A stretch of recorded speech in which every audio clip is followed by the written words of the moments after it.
life is complicated and we cannot always get what we want. Damn it.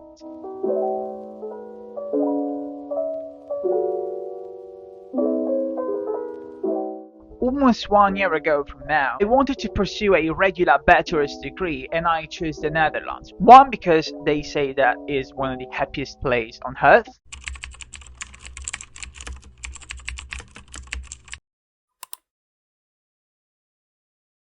Second, because the quality of education is quite high. And the third, and maybe the most important reason, was that I didn't want to pay £20,000 or $40,000 for tuition fees.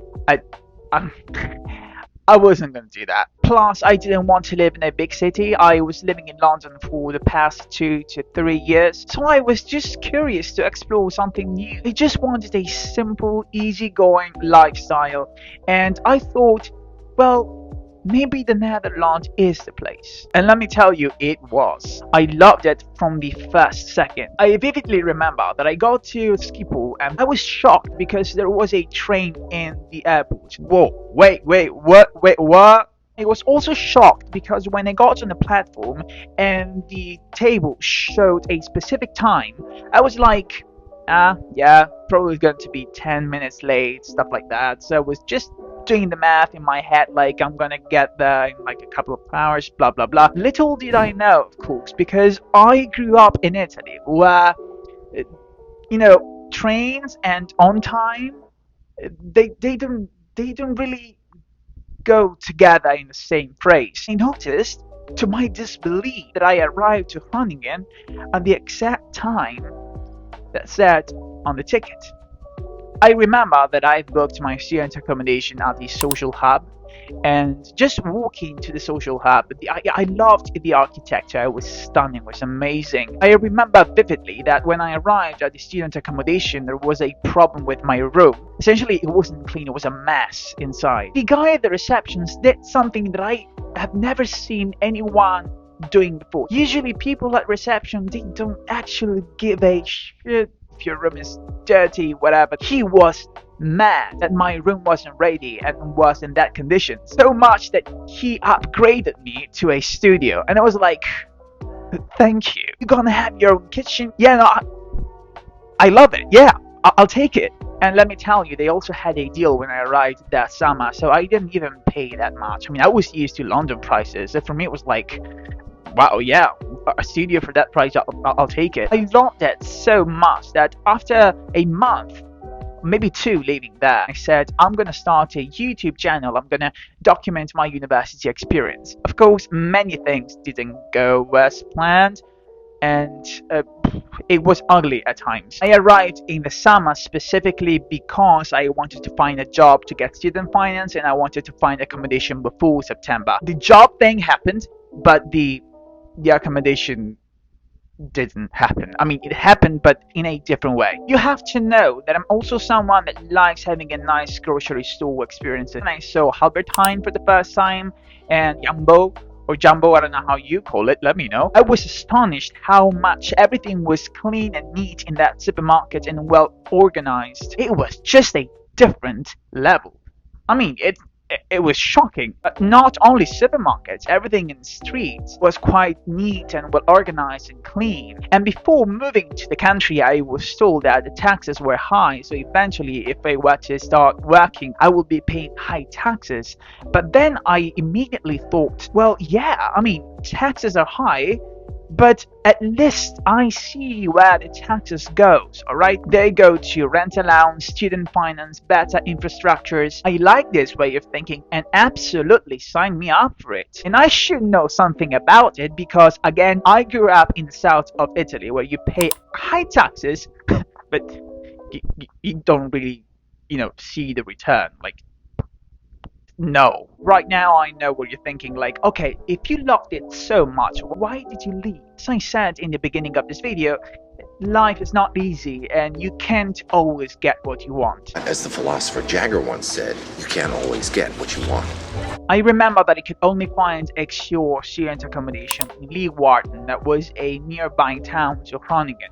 This meant at the time that I had to commute to a campus in Groningen that was already outside of the city itself is translated into a hour and a half, almost 2 hours commute that I had to do almost every day. At the beginning was bearable, but then it became quite unsustainable, especially when I had to sit exams at like 8 or 7 a.m. So you do the math. If you live far away, 2 hours commute from the campus means that you need to wake up at 3, 4 in the morning. You can do it a couple of times, but then it becomes unbearable. Also because in the Netherlands, they don't have like in Ireland or in the UK seminars, but they have tutorials which are compulsory. So you need to go there, you need to commute. I was incredibly stressed out and I could not fit all my commutes and self-studying and also going to tutorials and group work and make presentations and stuff. Also, I had to skip many lectures and days that I wanted to be on campus because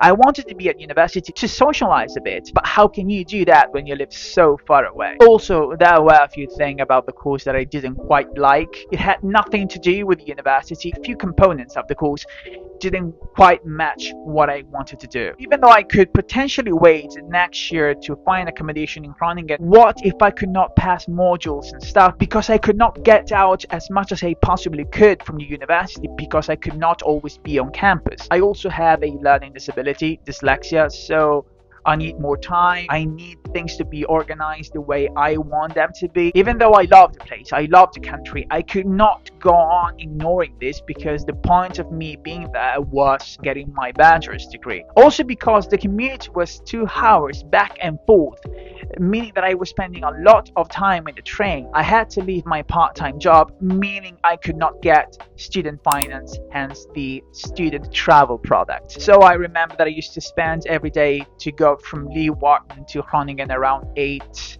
to 12 years, if I'm not mistaken. So I decided to pursue a different kind of degree, and the Netherlands didn't quite have the one that I was looking for, which would be the LLB in national law that can eventually allow you to practice in the country you're studying in. Editing Nick here, very quick. No LLB will ever allow you to practice law. You always need to train and sit the bar. So let's move on. For technical reasons that I'm not going to explain here, you cannot quite do that with an LLB in international or European law, unfortunately. And this is the reason why I had to go through the CAO application processes. Unfortunately, I got into Trinity College. But trust me, a day does not go by that I don't want to go back. And I don't want to spoil anything, and even though I love the school here, living in Ireland has its benefits, of course, specifically for what I want to do. I am recently flirting with the idea that maybe I should leave the technicalities of the degree go and maybe go back.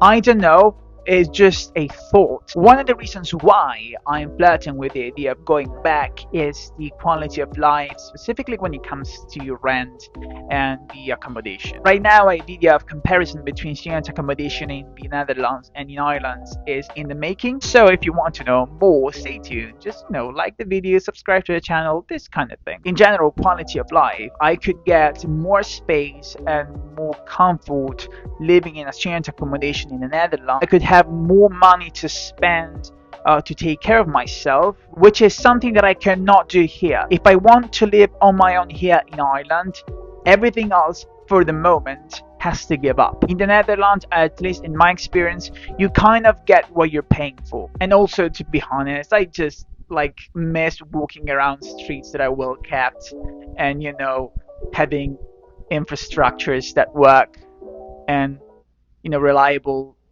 public transit, stuff like that. But the thing is that you cannot always trust yourself. You cannot always trust your mind, because now I'm romanticizing, right? My brain is just focusing on the things that were good, but not on the bad stuff. So if you are in a similar situation, you need to be careful. Also, I've started this YouTube channel because I want to create a community. I have not many friends. I'm an introvert. I don't go out a lot. I don't socialize. So if you are right now, I don't know, how many are you? Like 20, 22, 20? For me, it's good because I'm anyway talking to 22, 20, whatever more people that I usually do in real life. So, and finally, to be honest, I really loved the Dutch mentality, the Dutch way of doing things, and the brutal honesty sometimes, but I think it's better than the small talk kind of thing. I remember once when I went to a study advisor at university saying that I needed to go to lecture, I need to solve this problem, I want to be at school. What if there is something that I want to know, something that I'm missing, a question? The study advisor looked at me and she was like, you just, you just Google it. Uh, but yeah, of course. But I'm still paying tuition fees, right? Yeah. But anyway, again, pros and cons, right? So I made this video just to give you a picture more or less of who I am, what my plans are, just to get to know each other a little bit better. And if you like this video, as I said before, please smash that like button and if you can, subscribe to the channel. I hope to see you in the next video then.